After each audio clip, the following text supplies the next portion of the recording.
कह रहे हैं, देखिए यीशु मसीह कह रहे हैं जो सच्चे शिष्य हैं वो दोषारोपण, वो दंडाज्ञा नहीं सुनाएंगे। अच्छा, हम आगे बढ़ना चाहते हैं। यहाँ पे जो बात हो रही है, दोष वाली बात हो रही है, इससे पहले आप कहें हाँ भैया इसीलिए हमको कभी किसी के बारे में कुछ बोलना नहीं चाहिए, कभी कुछ करना नहीं चाहिए, कुछ सोचना नहीं चाहिए, उसकी बात यहाँ पे नहीं हो रही है। यीशु मसीह यहाँ पे डिसर्नमेंट को सस्पेंड करने के लिए नहीं कह रहे हैं।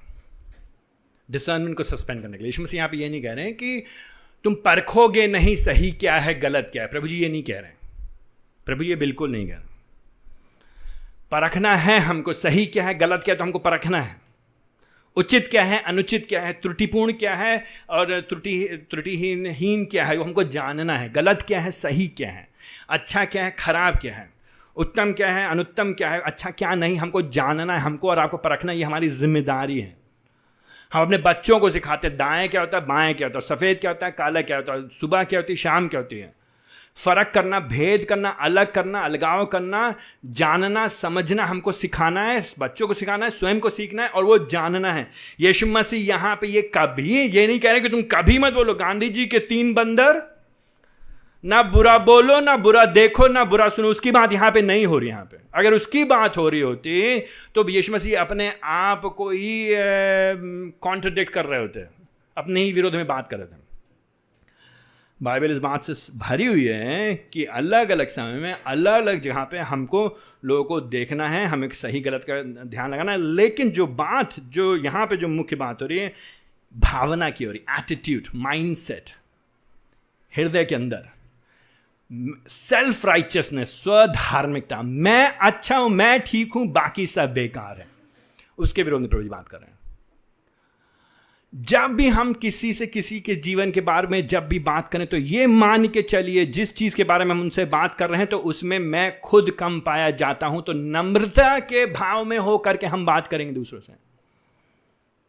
We never stand on a higher moral ground. हम कभी भी ऊंचे नैतिक स्थान पे खड़े होकर के लोगों से नहीं बात करते हैं। तो जब हम आपसे अभी जब हम संदेश के वचन के बारे में बात करें तो मैं ये नहीं, आई होप, मेरी आशा है आप ये ना समझते हो कि भैया ये कह रहे भैया बहुत बढ़िया नहीं, भैया बहुत बढ़िया नहीं, भैया जानते हैं बढ़िया नहीं है इसीलिए तो हम बता सकते हैं आपको क्योंकि मुझे मालूम मेरा दिल क्या है। प्रभु की दया से मैं, परमेश्वर पवित्र आत्मा मुझे दिखाता है मेरे पाप कितने बड़े हैं, कितने गहरे हैं, कितने ज्यादा हैं, कितने अधिक हैं। अगर उसकी कृपा नहीं होती तो हम और आप, हम दोनों कहीं के नहीं होते।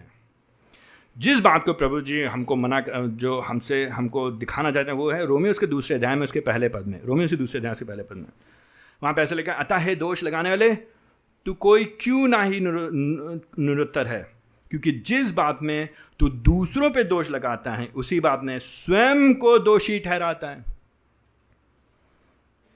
क्योंकि तू जो दोष लगाता है स्वयं भी वैसे ही कार्य करता है। हमको और आपको समझ नहीं होता इस एटीट्यूड माइंड से। अगर हम समझ रहे कि हाँ हम कमज़ोर हैं, हम समझ रहे हाँ हमसे भी गलती होती है, हम समझ रहे हाँ हम भी पापी हैं, हमको भी परमेश्वर की दया चाहिए, प्रभु ने मेरे पापों को क्षमा किया है, वो भावना होनी चाहिए। अगर वो भावना नहीं है कि अगर मैं सोचता हूं मैं सिद्ध हूं, मैं अच्छा हूं, मैं बढ़िया हूं, मेरे में कमी नहीं, मैं तो गलती करता नहीं, मैं तो सुधर गया, मैं तो ठीक हो गया हूं, स्वर्ग में पहुंच चुका हूं, बिना पहुंचे पहुंच गया हूं, प्रभु जी से ज्यादा पवित्र मैं हूं, यीशु मसीह से ज्यादा पवित्र मैं बन चुका हूं। अगर मैं अपने बारे में अपने आप को सही समझता हूं, हर समय में हर परिस्थिति में कभी मुझसे गलती हो नहीं सकती। कभी कभी सुनते हैं ना लोगों से, लोग मैं गलती कर ही नहीं सकता। I mean I have heard people say that, मैं सुना भैया मुझसे नहीं, मैं नहीं करता, ये सब हो ही नहीं सकता, मैंने किया ही नहीं है, मैं कभी नहीं, मैं ऐसा हो ही नहीं, मैं नहीं कर सकता। I mean so much arrogance, इतना घमंड, इतना गर्व, इतना गलत वाला गर्व, इतने अंदर से इतनी गुस्से में होकर के मैं ठीक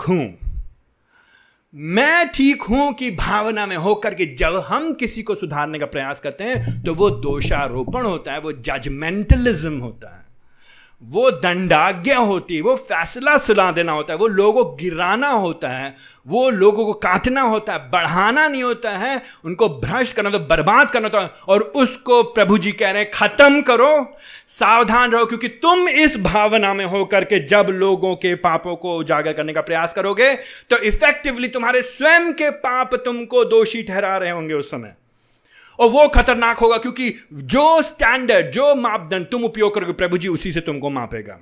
ओ माय गुडनेस, थिंक अबाउट, सोचिए इसके बारे में। आपने दूसरों को कितनी बार पति पत्नी ने पति को, माता पिता ने बच्चों को, परिवार के भीतर, कलीसिया के भीतर। क्यों? क्योंकि हम लोग क्या कहते हैं, हम लोग क्या कहते हैं, मोटिव्स एस्क्राइब करते हैं दूसरों को।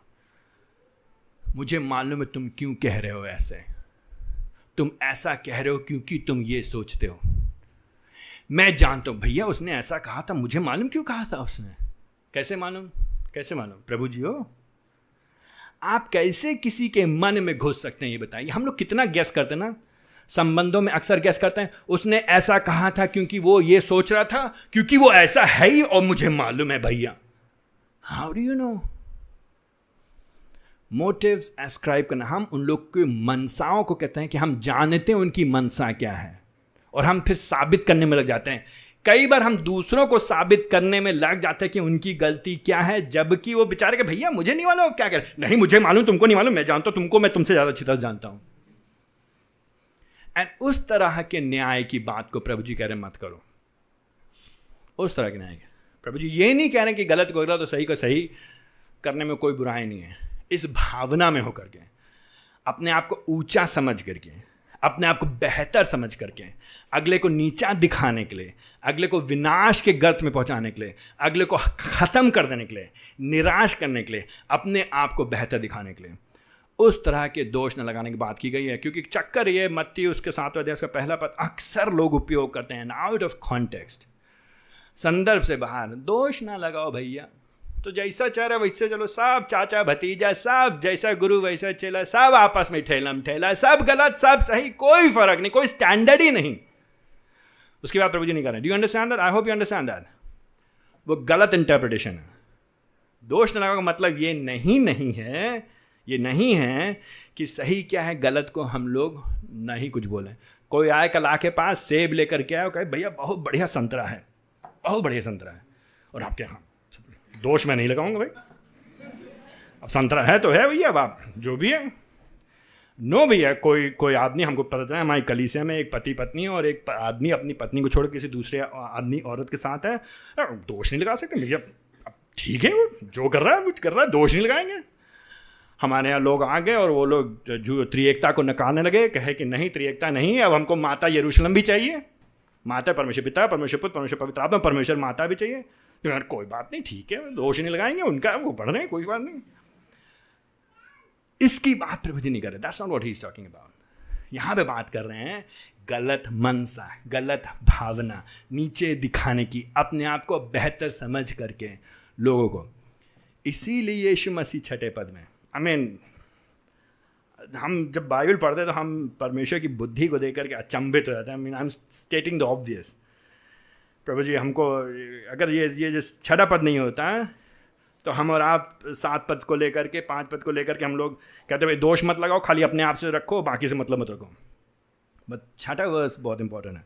लेकिन 6वां वर्स जब आता है 5 पद के बाद आता है। पहले 5 पद प्रभु जी ने बहुत मेहनत किया समझाने के लिए कि भैया गलत मत करो, भैया दूसरों को नीचा मत दिखाओ, दूसरों के ऊपर फर्जी में उंगली मत उठाओ, अपने भाई को समुदाय के भीतर, मसीह समाज के भीतर, राज्य में अन्य जो लोग हैं, जो प्रजा के लोग हैं, अन्य जो प्रजा हैं, उनको नीचा मत दिखाओ, उनके ऊपर उंगली मत उठाओ। ठीक है, पहले पद से लेके 5वें पद में पहले उसने ये किया। 5 पद में मेहनत किया प्रभु जी ने हमको समझाने के लिए, क्या गलत तरीका क्या है उसको मत करो, अवॉइड दैट। देन ओनली, फिर उसके बाद 6 पद में आते हैं। 6 पद में आकर के बुद्धिमानी से परखो। तो पहले पद से लेके 5वें पद में दोष मत लगाओ, दोषारोपण मत करो, दंडाज्ञा मत लगाओ, मत करो। लेकिन 6 पद में बुद्धिमानी से परखो भी। दोष ना लगाओ, मैं फिर से, I know I am repeating my self, दोष ना लगाओ का मतलब ये नहीं है कि जो चाहे वो होगा, सब ठीक है, जो जैसा चाहे वैसे रहेगा। नहीं, 6 पद में अभी यीशु मसीह ने कहा दोष मत लगाओ, लेकिन 6 पद में प्रभु जी ने क्या कहा? कुत्तों और सुअरों। ओ माय गुडनेस, किसकी बात कर रहे हैं प्रभु जी? जानवरों की बात नहीं कर रहे हैं, लोगों की बात कर रहे हैं। वह लोग जो कुत्तों के समान हैं, वह लोग जो सुअरों के समान हैं। You see that? वही यीशु मसीह जो कह रहा है न्याय ना करो, दोष ना लगाओ, वही यीशु मसीह 5 पद के बाद पलट करके बता सकता है गलत क्या सही क्या है। तुमको मालूम है, पता कैसे चलेगा कौन कुत्ता है, पता कैसे चलेगा कौन सुअर है, पता कैसे चलेगा? How do you no? जानो कैसे? परमेश्वर ने जो बुद्धि दिया है, परमेश्वर का जो आत्मा तुम्हारे भीतर वास करता है, वचन के अनुसार तुम देखो उनका जीवन कैसा है।